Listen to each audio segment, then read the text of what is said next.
Welcome to Newton classes. देखिए thermodynamics का JEE mains का प्रीवियस ईयर का क्वेश्चन हम सब बना रहे हैं। तो ये क्वेश्चन देखिए एडियाबैटिक प्रोसेस वाला क्वेश्चन है थर्मोडायनेमिक्स में।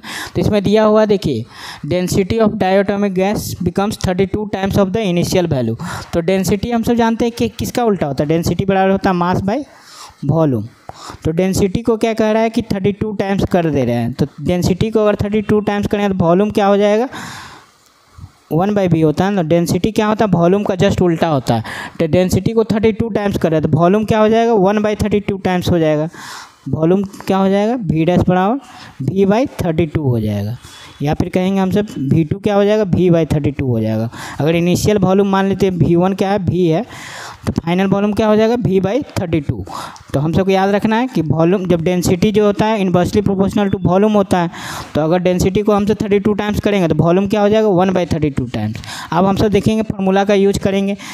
क्या हम सब एडियाबैटिक प्रोसेस में जानते हैं, P v के power gamma equal to constant, है ना, ये पढ़े। तो हम सब देखेंगे क्या लिखेंगे, P1 v1 के power gamma equal to P2 v2 के पावर गामा। ठीक है। अब यहाँ पे देखिए क्वेश्चन में दिया हुआ है कि फाइनल प्रेशर जो है गैस का वो क्या है, n times the initial pressure. तो मान लेते हैं हम सब कि इनिशियल प्रेशर मान लेते हैं कि P है, ठीक है। P1 मान लेते हैं P है और P2 क्या हो जाएगा, n times of the initial, तो यानी NP हो जाएगा। इनिशियल प्रेशर का क्या है, n टाइम्स, तो n टाइम्स हम सब गुना कर दिए, ठीक है। अब वॉल्यूम तो आपको पता है v1 कितना है, v1 अगर v मानते हैं तो v2 क्या हो जाएगा, v/32। देखिए v/32। अब हम सब देखेंगे गामा, गामा कहाँ से होगा, तो गामा देखिए डायटोमिक गैस है, तो डायटोमिक गैस के लिए गामा का वैल्यू कितना होता है, 1.4। ठीक है। अगर नहीं आता है गामा का वैल्यू निकालना तो इसका फॉर्मूला होता है 1 + 2/f। डिग्री ऑफ फ्रीडम कितना होता है डायटोमिक्स के लिए, 5। ठीक है, ये डिग्री ऑफ फ्रीडम 5, तो रखेंगे तो 7/5 हो जाएगा। तो कितना हो गया, 7/5 को भाग दिया, गामा का वैल्यू क्या हो जाएगा, 1.4। तो अगर डायरेक्ट नहीं आता तो ऐसे निकाल लेंगे हम सब। गामा का वैल्यू 1.4 आ गया। अब हम सबको सब पता है, हम सबको क्या करना है, n का वैल्यू निकालना है इसमें, ठीक है। तो हमसे n का वैल्यू निकालना है, तो हमसे यहाँ पे देखिए n का वैल्यू कौन सा होगा, तो P1 की जगह हमसे क्या लिखें, P जो वैल्यू है सब इसमें रख देंगे, है ना। पहले P1 की जगह P है तो P रख दिए। उसके बाद v1 का वैल्यू क्या है, v, तो v लिख दिए, और गामा है तो गामा लिख दिए। उसके बाद फिर P2 की जगह कितना दिया हुआ है, देखिए P2 NP है तो n × P हो गया। और V2 क्या दिया हुआ है, v/32। V2 का वैल्यू v/32 है, तो v/32 के पावर गामा। अब इसको सॉल्व करेंगे, देखिए P से P तो कट जाएगा, v के पावर गामा और v के पावर गामा भी कट जाएगा, है ना। तो यहाँ पे v के पावर गामा कट जाएगा, तो यहाँ 1 बचेगा, और यहाँ पे क्या हो जाएगा, n/32 के पावर गामा। तो यहाँ से n का वैल्यू क्या आ जाएगा, 32 के पावर गामा। और गामा का वैल्यू कितना है, 1.4। तो n = 32 को हमसे क्या लिख सकते हैं, 2 के पावर 5, है ना। 2 को 5 बार गुना करेंगे 32 आ जाएगा। और गामा मतलब क्या होगा, गामा का वैल्यू 1.4, तो n का वैल्यू कितना आ जाएगा, 2 के पावर, इसको जब करेंगे 14×5 = 70 यानी 7 हो जाएगा। तो 2 के पावर 7, तो 2 के पावर 7 का वैल्यू कितना होगा, 128, है ना, 128 हो जाएगा। ऑप्शन सी इसका आंसर होगा 32। ठीक है। सब देख रहे हैं एक नया क्वेश्चन जेईई मेंस का। ये दिया है when heat is supply to diatomic gas, diatomic gas को हीट सप्लाई करते हैं, तो दिया है कि कांस्टेंट वैल्यू किस पे हीट की दिए सप्लाई करते हैं, कांस्टेंट वॉल्यूम और टेम्परेचर इंक्रीज करता है तब ΔT से, यानी कांस्टेंट वॉल्यूम पे डायटोमिक गैस को हीट सप्लाई किया जाता है, तो ΔT से इसको टेम्परेचर को हीट किया जाता है। ठीक है। अब भी दिया है कि कितना heat required to produce the same change in temperature at constant pressure, कह रहा है कितना हीट देना पड़ेगा। ठीक है। अगर सेम चीज़ को हम सब क्या कर रहे हैं, कांस्टेंट प्रेशर पे कर रहे हैं। ठीक है। तो यहाँ पे देखिए हम सब क्या करेंगे, हम सब डायरेक्ट फार्मूला यूज करेंगे। हीट का फार्मूला हम सब क्या जानते हैं, Q बराबर, हीट सप्लाई का फार्मूला क्या होता है, Q बराबर कांस्टेंट वॉल्यूम पे पड़े होंगे NCV ΔT। ठीक है। कांस्टेंट वॉल्यूम रहेगा तो ये करते हैं NCV ΔT, इक्वेशन 1 हो गया। अब क्या होगा, कांस्टेंट प्रेशर पे क्या होता है, NCP ΔT। अब कह रहा है देखिए दोनों केस में दे रहा है कि सेम चेंज इन टेम्परेचर, यानी ΔT दोनों में क्या है, सेम है। ठीक है। ये क्या हो गया, इक्वेशन 2। ठीक है। अब हम सब क्या करेंगे, हम सबको देखना है कि कांस्टेंट टेम्परेचर, कांस्टेंट वॉल्यूम पे दिया हुआ है, ठीक है। अब हम सबको देखना है कांस्टेंट प्रेशर पे कितना हीट देना पड़ेगा। तो क्या करें, क्यू इक्वेशन सेकंड को इक्वेशन 1 से डिवाइड करेंगे तो क्या हो जाएगा, Q dash by Q equal to C P बटा सी बी। तो C P by C B क्या होता है, गामा, इसी को तो कहते हैं गामा, ठीक है।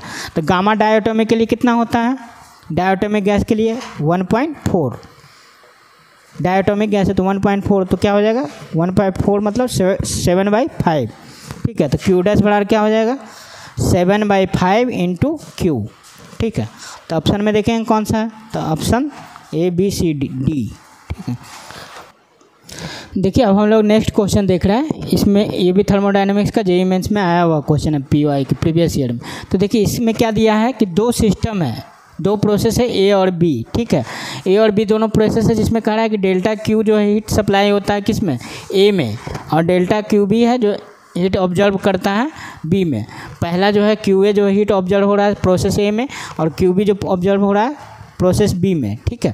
अब दिया है कि इंटरनल एनर्जी डेल्टा U और डेल्टा UB है किस में, इंटरनल एनर्जी ये दोनों प्रोसेस का A और B दो प्रोसेस का, ठीक है। अब देखिए ये क्या है, इस फिगर में देखेंगे तो फिगर में देखिए PB का कर्व है ना।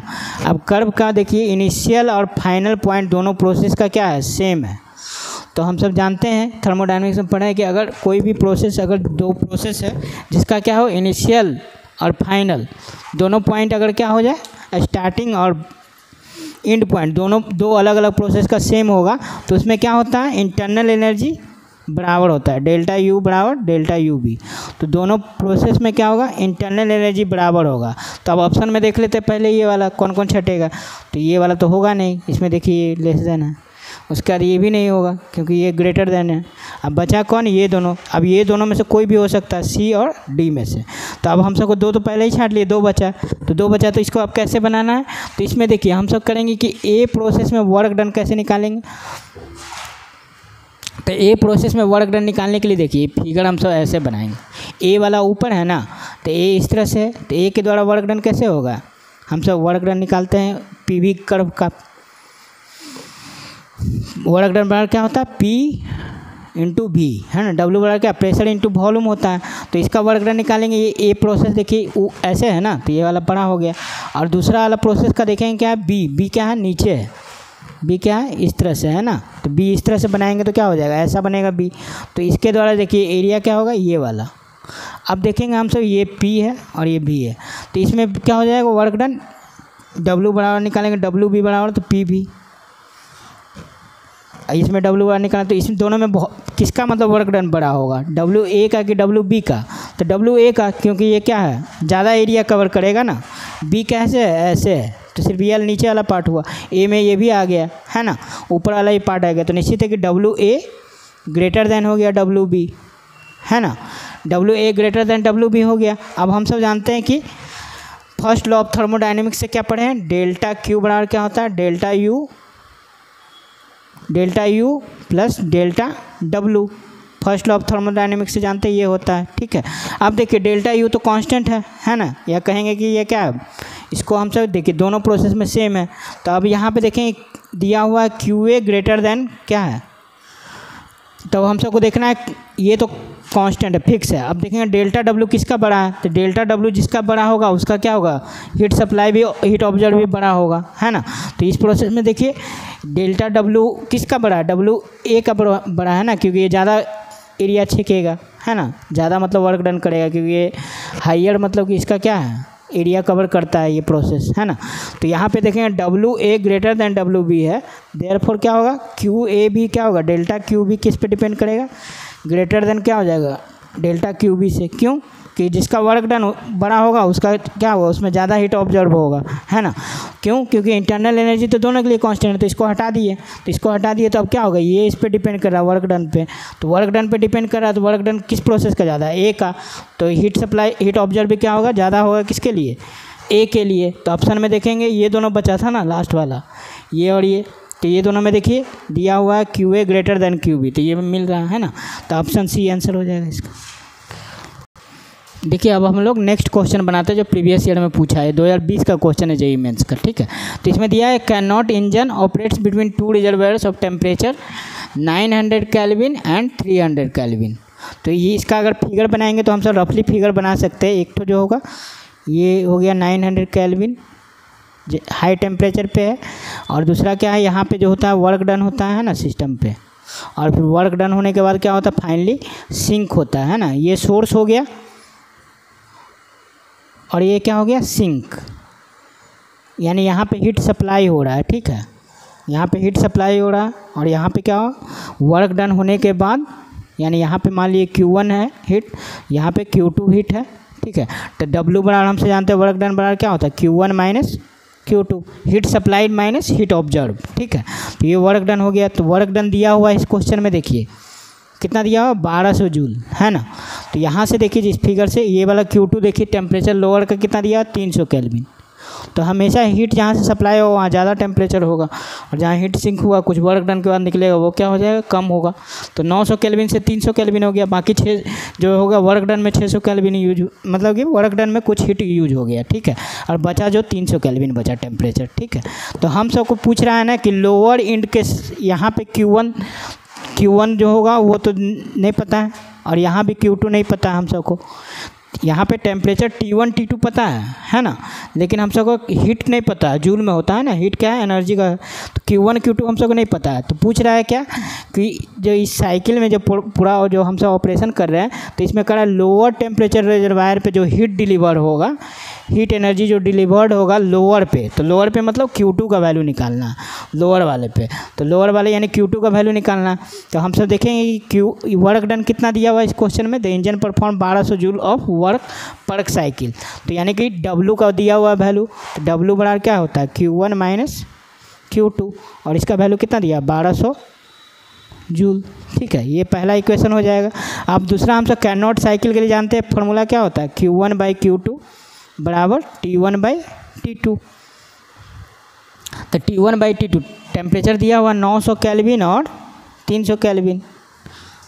तो यहाँ से देखिए दूसरा इक्वेशन आ जाएगा, Q1 का वैल्यू कितना Q1 ये Q2 जब इधर जाएगा तो ये तो 3 से कट गया ना, तो Q1 बराबर क्या हो जाएगा 3Q2। ये इक्वेशन 2 हो गया और ये इक्वेशन 1 हो गया। ये दोनों को सॉल्व करके हमसे Q2 का वैल्यू निकाल लेंगे। तो Q1 का वैल्यू इसमें रखेंगे तो कितना आ जाएगा, यहाँ पे लिखते हैं 3Q2 हो जाएगा, है ना। 3Q2 में से एक Q2 घट जाएगा, Q1 का वैल्यू हमसे यहाँ से इसमें रख दिए 3Q2 माइनस Q2 बराबर कितना हो जाएगा 1200 जूल। तो यहाँ से Q2 का वैल्यू कितना आ जाएगा 1200/2, तो 600 जूल। तो आंसर क्या हो जाएगा Q2, यानी कि सेकेंड वाले सिंक पे कितना हो जाएगा हीट 600 जूल। देखिए हम लोग अब नया क्वेश्चन लिए, जेईई मेंस में आया हुआ, ये भी 2020 का क्वेश्चन है, ठीक है। तो इसमें दिया हुआ है कि एक हीट इंजन है जो इन्वॉल्व करता है हीट का एक्सचेंज करता है एक हीट इंजन, ठीक है। कितना मतलब कर रहा है देखिए, तो जो पॉजिटिव में होता है वो क्या होता है हीट सप्लाई, और माइनस में जो होता है वो क्या हो गया हीट ऑब्जर्व। तो यहाँ पे देखिए कौन कौन जो है प्लस में है, तो ये प्लस में है 1915 जूल, और ये प्लस में, तो ये दोनों जो होगा क्या होगा हीट सप्लाई होगा, और माइनस में जो होगा वो क्या होता है हीट ऑब्जर्व होता है। तो ये दोनों हीट ऑब्जर्व है, ठीक है। अब दिया हुआ है कि ये जो इंजन है इसका इफ़िशियंसी कितना दिया हुआ है, एक साइकिल में 50% है। तो हमसे कह रहा है क्या निकालने के लिए Q का वैल्यू क्या होगा, ये Q अननोन है, 3 जो दे दिया है और एक चौथा नहीं दिया है कि ये हीट ऑब्जर्व का वैल्यू 1 नहीं दिया है, 1 हीट ऑब्जर्व दे दिया है, 2 हीट सप्लाई दे दिया है। तो हम सबको क्या करना है, एफिशिएंसी का फॉर्मूला तो हम सब जानते हैं क्या होता है, एफिशिएंसी 50% या एफिशिएंसी का होता है वर्क डन, है ना, बाय हीट सप्लाई। इस फॉर्मूला का यूज करेंगे हम सब, वर्क डन बटा हीट सप्लाई। क्यों इसका यूज करेंगे, क्योंकि एफिशिएंसी हम सब का दिया हुआ है। वर्क डन कैसे निकालते हैं, वर्क डन बराबर क्या होता है heat supply minus heat observe. तो हीट सप्लाई इसमें कौन कौन हो रहा है, ये दोनों सप्लाई हो रहा है, तो ये दोनों को जोड़ लेंगे, तो 1915 और प्लस 125 ये दोनों को जोड़ लिए।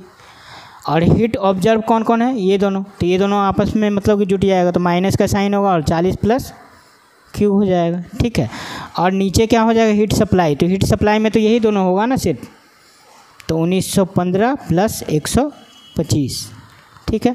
अब यहाँ पे करते हैं हम, तो एफिशिएंसी का वैल्यू तो आपको पता है कितना 50%, 50% मतलब 1/2, है ना।